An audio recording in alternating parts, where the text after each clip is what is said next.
യോഹന്നാൻ സുവിശേഷം എന്ന് എവിടെ വെച്ചാണ് രചന പൂർത്തീകരിച്ചത്? AD 95 എഫേസോസിൽ. യോഹന്നാൻ സുവിശേഷം വിശേഷിപ്പിച്ചിരിക്കുന്നത് എങ്ങനെയൊക്കെ? വിശ്വാസത്തിൻ്റെ സുവിശേഷം, ജീവൻ്റെ സുവിശേഷം. യോഹന്നാൻ സുവിശേഷത്തിൻ്റെ 2 ഭാഗങ്ങൾ ഏതെല്ലാം? അടയാളങ്ങളുടെ പുസ്തകം, മഹത്വത്തിൻ്റെ പുസ്തകം.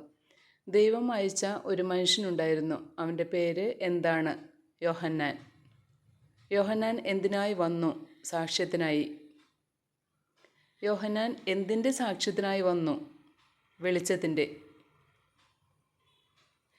അവൻ സ്വജനത്തിൻ്റെ അടുത്തേക്ക് വന്നു, എന്നാൽ അവർ എങ്ങനെയാണ് അവനോട് പ്രതികരിച്ചത്? അവനെ സ്വീകരിച്ചില്ല. യോഹന്നാൻ യേശുവിന് സാക്ഷ്യം നൽകിക്കൊണ്ട് വിളിച്ചു പറഞ്ഞത് എന്ത്? എൻ്റെ പിന്നാലെ വരുന്നവൻ എന്നേക്കാൾ വലിയവനാണ്. അവൻ്റെ പൂർണ്ണതയിൽ നിന്ന് നാമെല്ലാം എന്താണ് സ്വീകരിച്ചിരിക്കുന്നത്? കൃപയ്ക്ക് മേൽ കൃപ. പിതാവിനെ ആരാണ് വെളിപ്പെടുത്തിയത്? ദൈവം തന്നെയായ ഏകജാതൻ. നീ ആരാണ് എന്ന് ചോദിക്കാൻ യഹൂദർ ജെറുസലേമിൽ നിന്ന് ആരെയൊക്കെയാണ് യോഹന്നാൻ്റെ അടുത്തേക്ക് അയച്ചത്? പുരോഹിതന്മാരെയും ലേവ്യരെയും. യോഹന്നാനോട് പുരോഹിതന്മാരും ലേവ്യരും എത്ര ചോദ്യങ്ങൾ ചോദിക്കുന്നുണ്ട്? 6.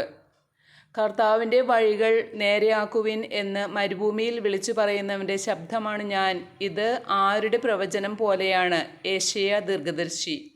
നിങ്ങൾ അറിയാത്ത ഒരുവൻ നിങ്ങളുടെ മധ്യ നിൽപ്പുണ്ട് എന്ന് പറഞ്ഞതിൻ്റെ പിന്നാലെ എന്താണ് യോഹന്നാൻ പറഞ്ഞത്? എൻ്റെ പിന്നാലെ വരുന്ന അവൻ്റെ ചെരുപ്പിൻ്റെ വാറഴിക്കാൻ പോലും ഞാൻ യോഗ്യനല്ല.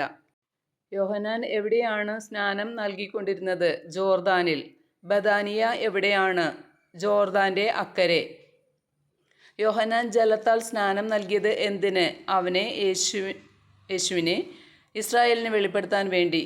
യേശു നടന്നു വരുന്നത് കണ്ട് യോഹന്നാൻ എന്താണ് പറഞ്ഞത്? ഇതാ ദൈവത്തിൻ്റെ കുഞ്ഞാട്.